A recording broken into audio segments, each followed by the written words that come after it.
नमस्कार, खबर पहाड़ के खास कार्यक्रम में आप सभी का स्वागत है। मेरा नाम है दिनेश पांडे और आज हम बात करेंगे चुनाव की, क्योंकि विधानसभा चुनाव 2022 उत्तराखंड में बेहद नज़दीक है। और आज हमारे साथ जो फ्रेम में आपको दिखाई दे रहे हैं वो शख्स किसी परिचय के मोहताज नहीं है। 3 दशक से उत्तराखंड में भारतीय जनता पार्टी की राजनीति में सक्रिय और कालाढूंगी विधानसभा से 2022 में टिकट के प्रबल दावेदार माने जाने वाले सुरेश तिवारी जी से आज हम बात करेंगे। तिवारी जी, आपका बहुत बहुत स्वागत है। धन्यवाद सर, 2 महीने का समय है, किस तरह की तैयारी है? देखिए, चुनाव को लेकर हमारी कोई तैयारी अभी की है ऐसा नहीं है। हम तो लगातार पिछले 5 वर्षों से विधानसभा क्षेत्र में पूरी तैयारी कर रहे हैं। वैसे तो हम काफ़ी लंबे समय से 32-33 वर्षों से सार्वजनिक जीवन में हैं और भारतीय जनता पार्टी के कार्यकर्ता के रूप पर हम लगातार जनता के बीच में हैं। क्षेत्र में किसी भी प्रकार के राजनीतिक कार्यक्रमों के साथ साथ किसी भी प्रकार के सामाजिक कार्यक्रम, धार्मिक कार्यक्रम, हम हर कार्यक्रम में बढ़ चढ़कर भागीदारी करते हैं। और पिछले 5 वर्षों से मैं चूँकि संगठन में काफ़ी लंबे समय से पार्टी में पदाधिकारी रहा हूं और पार्टी में 1991 के बाद से लेकर आज तक मैं लगातार पदाधिकारी रहा।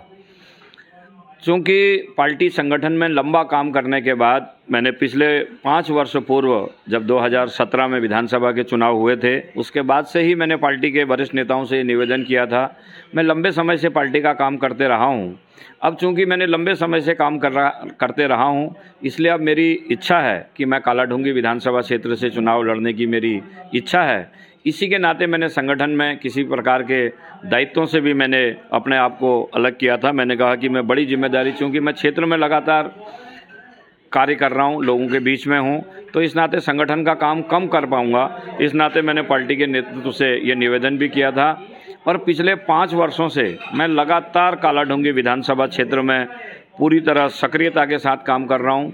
कालाढूंगी विधानसभा में पूर्व में 189 बूथ थे, जो बढ़कर अब 217 हो गए हैं और पूरे विधानसभा क्षेत्र के अंदर सभी बूथों तक पार्टी के कार्यकर्ताओं के साथ, स्थानीय जनता के साथ मेरा सीधा संवाद है और लगातार मैं जनता के बीच में रहा हूँ। चूँकि जब 32-33 वर्षों तक पार्टी में काम करने का हमने जब जिम्मेदारी निभाई और लंबे अनुभव के बाद, और विधानसभा क्षेत्र में मैं कोई किसी प्रकार का बाहरी व्यक्ति भी नहीं हूँ, इसी विधानसभा में रहता हूँ, इसी विधानसभा में मैं पैदा हुआ हूँ और पूरे क्षेत्र के हर क्षेत्र में किस प्रकार की दिक्कतें हैं, उन सब दिक्कतों को मैं भली प्रकार से जानता हूँ। जब 2017 से हमारी सरकार बनी, हमारे पहले अरविंद पांडे जी खेल मंत्री बने, हमने कालाढूंगी के अपने इंटर कॉलेज मैदान में वहाँ पर मिनी स्टेडियम बनवाया। बैल पड़ाव में हमने मिनी स्टेडियम बनवाया। कालाढूंगी का मिनी स्टेडियम किसी तकनीकी कारण से थोड़ा सा उसमें फॉरेस्ट ने आपत्ति लगाई थी, उस कारण उसका पहला काम जो समतलीकरण का काम हो गया था, थोड़ा सा काम जब 4 दीवारी का शुरू हुआ तो वो रुका है, लेकिन उसमें पूरी तरीके से एनओसी आ गई है। फॉरेस्ट ने उस ज़मीन को युवा कल्याण विभाग के नाम ट्रांसफ़र कर दिया गया है और बहुत जल्दी वो काम भी शुरू हो जाएगा।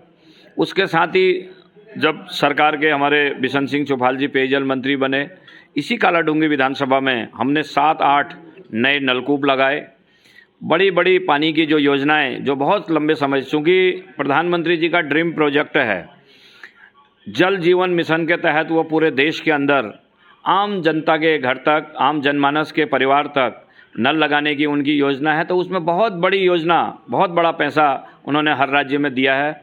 हमारे उत्तराखंड में भी इस समय 2000 करोड़ से भी अधिक की धनराशि जल जीवन मिशन में, जो ग्रामीण क्षेत्र में और नगर क्षेत्र में अमृत योजना के नाम पर वो पैसा आया है। हमने प्रयास किया है, हमारी सरकार की माननीय पुष्कर सिंह धामी जी के नेतृत्व में, बिशन सिंह चौपाल जी के नेतृत्व में हमने 7-8 ट्यूबवेलें लगवाए। इस क्षेत्र में चूँकि हम भाबरी क्षेत्र है, यहाँ पर पानी की बड़ी दिक्कत है, लो वोल्टेज की दिक्कत बहुत रहती थी, बहुत ज़मीन में बहुत गहराई से पानी आता है, इस कारण आए दिन मोटरें फूक जाती थी। हमने माननीय मंत्री जी से निवेदन किया, मुख्यमंत्री जी से निवेदन किया। हल्द्वानी क्षेत्र में 25-30 नई मोटरें आ गई, अपने स्टेबलाइजर लग गए और बड़ी हमने काम करने का प्रयास किया। जहाँ जहाँ पर जितना हो सका है पूरे विधानसभा क्षेत्र के अंदर हमने प्रयास किया है, केंद्र सरकार की भी और अपने उत्तराखंड की पुष्कर सिंह धामी जी की सरकार के द्वारा भी जितने ज़्यादा से ज़्यादा हम जनता के बीच में काम कर सकते हैं, मैंने पूरा प्रयास किया है। और कालाडूंगी विधानसभा क्षेत्र के लोग भी जानते हैं कि सुरेश तिवारी काम करने वाला कार्यकर्ता है। लगातार मैं जनता के बीच में रहा हूं और लंबे समय से काम करने के बाद पार्टी के द्वारा ही जनता के बीच में अनुभव भी मैंने, प्रशासनिक अनुभव भी, प्रशासनिक चलाने का अनुभव भी, जनता के बीच में काम करने का अनुभव भी, और जनता की कौन कौन सी समस्याएं हैं उन समस्याओं के बारे में मैं ठीक प्रकार से यहाँ से जानता हूँ। इसीलिए मैंने भारतीय जनता पार्टी के नेतृत्व के सामने 2022 के विधानसभा चुनाव में चुनाव लड़ने के लिए अपनी दावेदारी प्रस्तुत की है। और क्षेत्र के लोग भी चाहते हैं कि लंबे समय तक जब कोई जनप्रतिनिधि वहाँ नेतृत्व करता है तो वहाँ की जनता की और लोगों की भी ये मन में जिज्ञासा रहती है किसी नए ऊर्जावान लोगों को भी काम करने का अवसर मिले। और हमारे देश के प्रधानमंत्री माननीय मोदी जी ने पूरे देश के अंदर एक विजन लेकर वो चले हैं। वो दूसरी पंक्ति के नेताओं को पूरे देश में भारतीय जनता पार्टी के खड़ा करने का उनका प्रयास है। और मैं समझता हूं कि उत्तराखंड में भी हमारे नौजवान मुख्यमंत्री जिस तरीके से पुष्कर सिंह धामी जी के नेतृत्व में हमारी सरकार चल रही है और संगठन में भी जिस प्रकार से नए युवाओं को अवसर मिल रहा है, हमें विश्वास है कि कालाडूंगी विधानसभा क्षेत्र में भी किसी नौजवान को अवसर मिलेगा।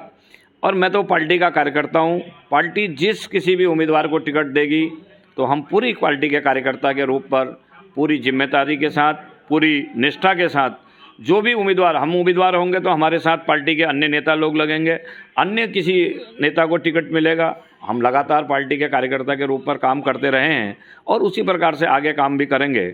और जिस प्रकार से उत्तराखंड के अंदर एक लोगों में एक भ्रम की स्थिति है कि अदला बदली की सरकार उत्तराखंड में चलती है, लेकिन मोदी जी के नेतृत्व में जिस प्रकार से हमारे देश की सरकार चली और जिस प्रकार से हमने उत्तराखंड में एक अच्छा वातावरण बनाकर जनता के कामों को आगे बढ़ाने का काम किया है, हमको पूरा विश्वास है।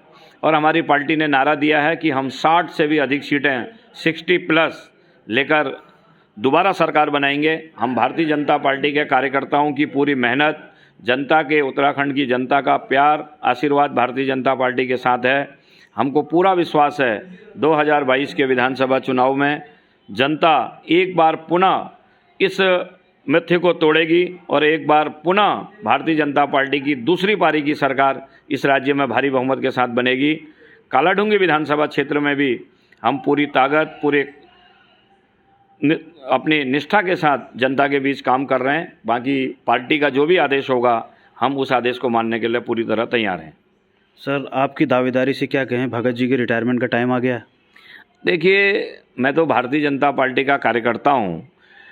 मेरी इसमें एक निजी राय भी है, क्योंकि बंशीधर भगत जी 1991 से लगातार हमारे क्षेत्र का नेतृत्व कर रहे हैं। जब हम उत्तर प्रदेश में थे तो हमारी विधानसभा उस समय 3-3.5 लाख वोटों की विधानसभा थी, नैनीताल।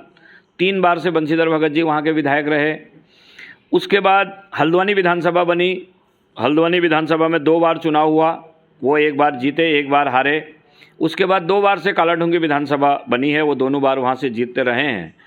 तो हमारा, चूँकि हम पार्टी के नौजवान कार्यकर्ता हैं, हमारी ये राय है कि बहुत लंबे समय तक एक जनप्रतिनिधि जब क्षेत्र में रहता है तो नौजवान दूसरी पीढ़ी को भी अवसर मिलना चाहिए। बंशीधर भगत जी हमारे पार्टी के वरिष्ठ नेता हैं, उन्होंने 7 चुनाव लड़े। हम 7 चुनाव में, मैं ऐसा भारतीय जनता पार्टी का कार्यकर्ता हूं, मैंने 1991 में जब बंशीधर भगत जी ने पहली बार विधानसभा का चुनाव लड़ा, मैं उनके साथ पूरी ताकत के साथ उनके साथ था। 7 के 7 चुनाव हमने बंशीधर भगत जी को लड़ाए हैं। इस समय हम चाहते हैं कि किसी नौजवान को अवसर मिले। बंशीधर भगत जी को चुनाव में टिकट मिलेगा तो हम तो 7 बार से लगे ही हैं, इस बार भी लगेंगे, ऐसा कोई वो नहीं है। बाकी पार्टी जिस किसी भी उम्मीदवार को, हम तो पार्टी के कार्यकर्ता के नाते इस बात को कह रहे हैं और पार्टी जो आदेश करेगी, पार्टी का आदेश हमारे सर माथे पर। लगातार जनता के बीच में भारतीय जनता पार्टी के कार्यकर्ता भी जाते हैं, आप लोग भी जाते हो। आखिर जनता पूछती है कि रिंग रोड का क्या हुआ, ISBT का क्या हुआ, जू का क्या हुआ, इंटरनेशनल स्टेडियम का क्या हुआ, जिसको आप अभी तक हैंड ओवर नहीं कर पाए। किस तरह का जवाब देंगे? जनता के बीच में आप जाना है आपको। देखिए, इस मामले में थोड़ा, अब पूरे दुनिया के अंदर जिस प्रकार से कोविड आया और 2 वर्ष देखिए पूरे ख़राब हो गए। हमारे त्रिवेंद्र सिंह रावत जी ने यहाँ रिंग रोड की घोषणा की थी और इंटरनेशनल स्टेडियम की जो आप बात कर रहे हैं, इंटरनेशनल स्टेडियम पूरी तरह बन के तैयार हो गया, उसकी पूरी तरीके से उसमें खेल कराने की पूरी व्यवस्था थी। लेकिन अचानक कोविड आ गया, इतनी महामारी आ गई जिसके कारण स्टेडियम पर सरकार को, प्रशासन को वहाँ पर कोविड सेंटर बनाना पड़ा। अब चूंकि वो तत्कालिक व्यवस्था थी, उस समय मजबूरी थी, इस कारण कोविड के कारण कुछ विकास कार्यों में निश्चित रूप से अवरोध आया है। लेकिन हमारी सरकार ने दोबारा से, जैसी कोविड ख़त्म हुआ, लगातार उसमें तेज़ गति से हम काम कर रहे हैं। सड़कों का आप देख रहे हैं, पूरे क्षेत्र में सड़कों को दोबारा से बनाने का काम चल रहा है। अनेक योजनाएं जो रुकी थी, उन सभी योजनाओं को शुरू करने का प्रयास किया जा रहा है। और जब तक आचार संहिता लगती है, उससे पहले हमारी सरकार का प्रयास है, हम बड़ी संख्या में यहाँ नौजवानों को रोज़गार देने जा रहे हैं। कई बड़ी योजनाएं जो कोविड के कारण रुक गई थी, उन सभी योजनाओं को हमारी सरकार दोबारा से शुरू करने जा रही है। कोविड के कारण योजनाएं तो रुक गई, लेकिन मुख्यमंत्री बदलना नहीं रुका। आखिर जनता को कैसे जवाब देंगे कि 3 मुख्यमंत्री क्यों बदले भारतीय जनता पार्टी ने?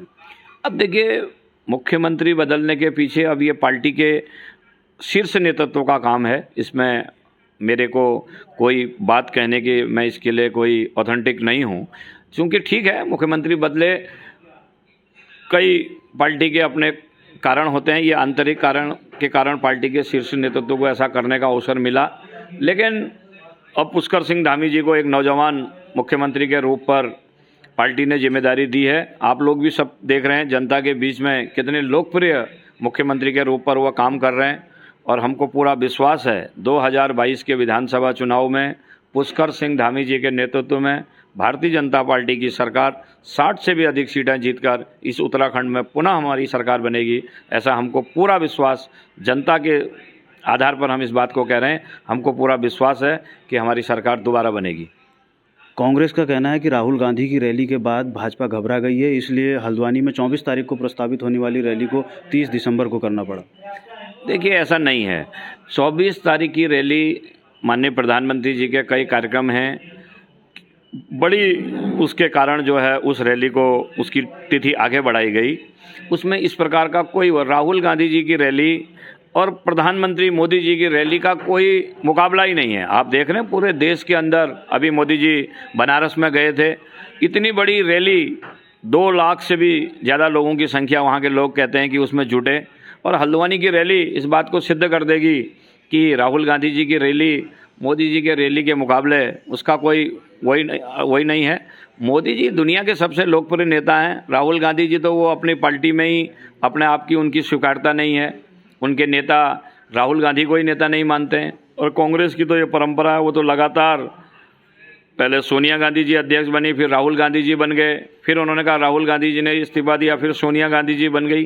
तो भारतीय जनता पार्टी का और कांग्रेस का तो कोई मुकाबला ही नहीं है। इस समय पूरे देश की जनता, देश के प्रधानमंत्री मोदी जी को दुनिया का सबसे बड़ा लोकप्रिय नेता हैं वो। पूरे देश की जनता मोदी जी के नेतृत्व में, देखिए कोविड काल में कितने अच्छे ढंग से पूरे देश की जनता को किस प्रकार से उनके घर तक राशन पहुंचाया। देश के अंदर किसी भी प्रकार की जो आदमी के लिए असली चीज़ होती है राशन, वो हमने उनके घर तक पहुंचाया, मोदी जी की सरकार ने पहुंचाया। और इतना बड़ा कोविड, देश में 35 करोड़ से भी ज़्यादा देश की जनसंख्या हो गई, ऐसे बड़े देश में इतनी 100 करोड़ लोगों को वैक्सीन लगाना और मुफ्त में वैक्सीन लगाना, ये कोई आसान काम नहीं है। ये मोदी जी ने करके दिखाया। अब ठीक है कि कोविड के कारण थोड़ा सा कहीं पर कोई दिक्कत आई है, लेकिन उन सभी चीज़ों को ठीक करते हुए देश की जनता के लिए हमने निःशुल्क इतना बड़ा टीकाकरण कराया, घर तक राशन पहुंचाया, पूरे देश में अमन चैन की कहीं पर किसी प्रकार की कोई भगदड़ नहीं मची, देश के अंदर पूरा माहौल एक गुलदस्ते की तरह रहा। तो हम मोदी जी के और उत्तराखंड के लोगों का तो मोदी जी के प्रति बहुत अटूट प्रेम है, और किस प्रकार से बाबा केदारनाथ जी की माननीय मोदी जी पर कृपा है और कितनी बड़ी योजनाएं वो इस उत्तराखंड को दे चुके हैं। तो ये यहाँ के लोगों के लिए सौभाग्य की बात है।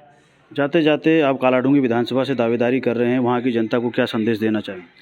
मैं तो देखिए कालाडूंगी विधानसभा क्षेत्र के अधिकांश लोगों के साथ मेरा सीधा संवाद है। वहाँ के लोग मुझको जानते हैं, मैं वहाँ उनको जानता हूँ। मेरा जन्म ही कटघरिया में, कालाडूंगी विधानसभा क्षेत्र का बिल्कुल केंद्र का स्थान है कटघरिया, वहाँ मैं पैदा हुआ। और इन 30-32 वर्षों में मैं लगातार जनता के बीच जुड़ा हूँ। कालाढूंगी विधानसभा क्षेत्र के लोगों की अगर आप सर्वे कर लीजिए, मैं तो पार्टी पे भी ये पार्टी के नेतृत्व से मैंने कहा है कि अगर मैं सर्वे में आऊँ तो आप मुझे टिकट देना। कालाढूंगी विधानसभा क्षेत्र का जनमानस चाहता है कि सुरेश तिवारी हमारे बीच के ही, हमारे परिवार का ही व्यक्ति है। हमने पूरी सरलता के साथ, पूरी शालीनता के साथ अपना पूरा जीवन उसी क्षेत्र में लगाया है और उस क्षेत्र के लोग भी चाहते हैं कि हमको हमारा ही जैसा जनप्रतिनिधि मिले, हमारे बीच का जनप्रतिनिधि मिले। तो वहाँ के लोगों से आप सर्वे करके देख लीजिए, आप जितने भी हमारे उम्मीदवार हैं आप सर्वे कर लीजिए, आपको सारी चीज़ का अंदाज़ा हो जाएगा कि आखिर कालाढूंगी विधानसभा क्षेत्र की जनता सुरेश तिवारी को कितना प्यार करती है, कितना स्नेह देती है। तो ये थे हमारे साथ भाजपा नेता सुरेश तिवारी, जिनका साफ तौर पर कहना है कि इस बार कालाढूंगी विधानसभा में भारतीय जनता पार्टी को युवा प्रत्याशी को मैदान में उतारना चाहिए। हालांकि वहां पर लंबे समय से कैबिनेट मंत्री बंशीधर भगत का राज रहा है। अब यह चुनाव बेहद दिलचस्प होगा, लिहाजा चुनाव की एक एक अपडेट हम आप तक पहुंचाते रहेंगे। अगले हफ्ते किसी नई शख्सियत से आपकी मुलाकात कराएंगे। तब तक के लिए नमस्कार।